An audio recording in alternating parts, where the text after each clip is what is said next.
Hello and welcome to this week's tarot reading for all water signs. I hope that this finds you well. I trust you use your own intuition as your primary instrument of resonance. Leave behind what does not reverberate. Tarot does not tell the future. The only thing that determines your future is how you react, reflect, and respond to the messages herein. This full moon is happening in the nakshatra of Uttarashada in the portion of Capricorn. Uttarashada is the pinnacle of solar energy, and in this we can come to understand that this is the part of the firmament where the godly forces have their final victory over the demonic forces. This is also why Uttarashada means later victory. It is quite a beautiful instance that we are experiencing a full moon in this nakshatra, as full moons represent the coming of an end, and in relation to oneself, that solar energy, we can be confident that we are also having our own final victory over any malefic or damaging forces that aim to overshadow the ultimate truth in our vitality. We may be feeling a sigh of relief as we come away from this full moon and into the next new moon, where we can recuperate and strive towards fortifying and tending our victories in an expansive and creative way. As I stated on my Twitter, I have a few oracle decks that I wish to share with you. The first being Supra, the hidden path of an oracle, and the second being the Materia Prima, a reflection on matter, both by Usi. And the first card that I have here is the Daemon card. To be in the grip of our daemon is to be obsessed with a peculiar magic. It is a passion that consumes and fascinates our minds, as it often touches on the very essence of who we are. Through this potent discovery, our daemon takes hold of us and overpowers our psyche with its intoxicating gift, the ability to directly connect with the powerful, inner knowledge of the universe and make things happen. Those who encounter their daemon are highly held tightly in its grip. It transports and torments them equally, and remains in its spell, fiercely tending to its magical planted beds that are essentially the truth of us.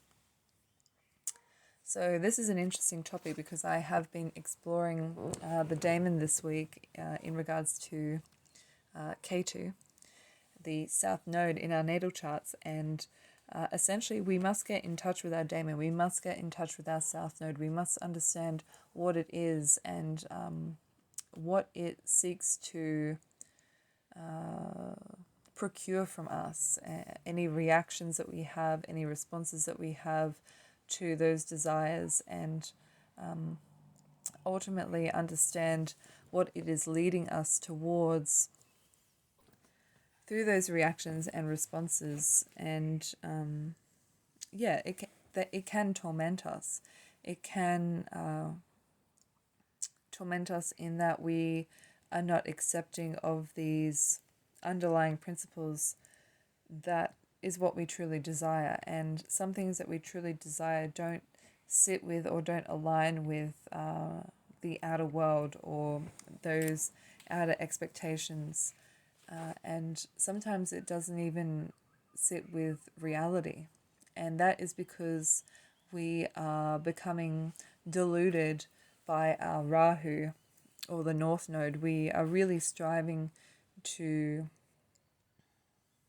push towards that angel, essentially, and we really want to reach out to it, but we can't do that. We cannot speak to our angel in that it is completely pure, and if we are not pure, meaning if we do not fully realize our desires, if we do not fully encompass them and nurture them like our daemon, if we don't nurture our daemon and if we don't look after it, we are not pure. If we continually, kick our demon or condemn it, or call it nasty things, and or call ourselves nasty things based on our desires, then we are in turn just going to end up tormenting ourselves, and we can never putrefy these desires, and we can never ever experience our angel or our Rahu, who is wanting to guide us essentially towards moksha and liberation. And in actuality, the more that you tend to your daemon, the more it actually leads you towards your angel, the more it leads you towards that Rahu and our destiny. So if you completely understand and completely absorb your demon into you, and you become it essentially, and you don't inhibit it in any way, and you assume it fully.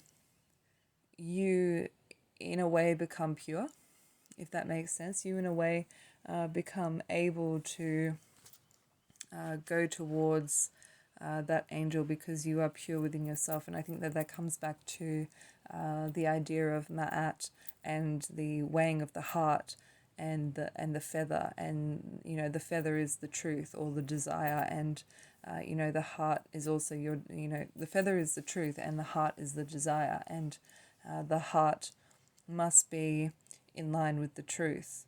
And however shocking that truth may be, it is your desire, and your desire must be in accordance with that truth, so that you can pass on into through the judgment hall and into the afterlife. So that's what that is all about, and it's just very interesting to see how the Rahu and Ketu axis play that out, in that we must be truthful with ourselves, and almost be selfish in our obsessions and selfish in our desires, because we cannot understand someone else's desires because they're not our own, but we can understand ours, and we must understand our own desires. So that's the demon card. And the second card I have is from the Materia Prima, and it is bismuth. Bismuth came into the world in a diamagnetic force, an essence of higher reality that triumphed over terrestrial gravitation. Mind over matter is her celestial language. Poised on the primordial border, bismuth's silvery pink energies hover on the brink of eternity. Inside her mind, light calls out to light, spiraling down stair-stepped, rainbow echoes of light that triumph over matter. Bismuth is the incandescent identity defying her placement within the periodic table's darkest corridor, a flowing sunbeam hiding inside a silver-white mass. So that just goes hand in hand with the Daemon card, in that our desire is in the darkest corner of ourselves, but once we realize that, once we fully assume it, it becomes that incandescent triumph of light, and that light is what then lights up that path towards our Rahu, towards our destiny, towards that which we actually deserve. But the thing is with Rahu is that that's something that we get deluded in. It's something that we, he's just the head. So our ego really, really wants what Rahu has, and we will give anything for that. But we can't have that if only we acknowledge our K2, which is our desire, the headless body. So that is just so on point for this message, and they really work in harmony together. And some of the words here, there is primal, there's transcendence and faith, and that transcendence comes very naturally once we illuminate those darkest corridors of our being. And it is a very desire is that very primal instinct, and we must never override it, and that instinct comes from intuition. So if you are intuitively drawn towards things, go with that. Don't go with what your head is saying, because that's Rahu. That's the thing that is deluding you and is based in Maya, and is based in illusion, and we cannot fully realize that if it's illusionary, but we can fully realize it if we realize our demons, because our demon will ultimately lead us towards that which we desire, which is Rahu. It's very yeah, it's very intertwined and a little bit confusing, but yeah, you just have to realize your desire and the rest will literally follow. Doors will open to you in a crazy, crazy way.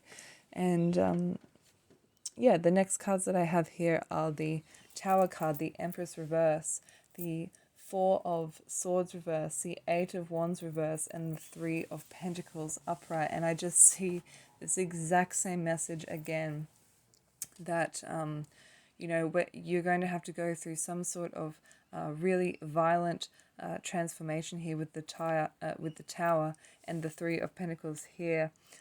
You have to going to do the work to actually look at oneself deeply with that introspection, the Four of Swords here, and to understand one's desire, the Empress, the Venus, the pinnacle of Venus here.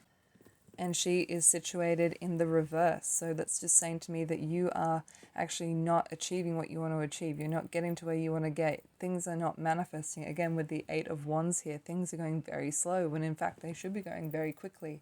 And it's because you are essentially blocking yourself. You're essentially getting in your own way. You're essentially not listening to that inner call. And I also have the Ace of Cups here, which is the root of all desire, the waters of desire, the waters of emotion, the waters of intuition, the waters of things that are unseen, and you know, that have that magnetic power, which is what that K2 is. It wants to draw all of these things towards you, draw things towards you, which is essentially you know, where K2 is exalted, is in Venus and the moon, you know, that extreme magnetic power, and you're kind of just fighting against it. You're in the tower, or you're building that Tower of Babel against God's will, against God's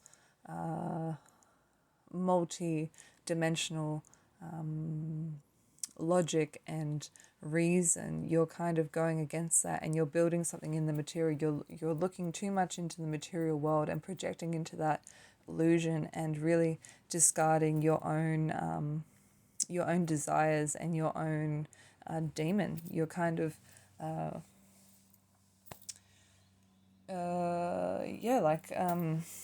like kicking a demon and demonizing it, and not paying attention to it, and leaving it out in the cold and not nurturing it, when actually that's exactly the opposite of what you should be doing. So I think this is a pretty straightforward message for the water signs this week, and going into the rest of the month with this with this full moon, is that you need to close that chapter off of not listening to your desires, closing that chapter off to that illusion, which is actually draining of your vitality, and draining you of your identity even. Thank you for listening. I hope that you enjoyed this reading. Bye.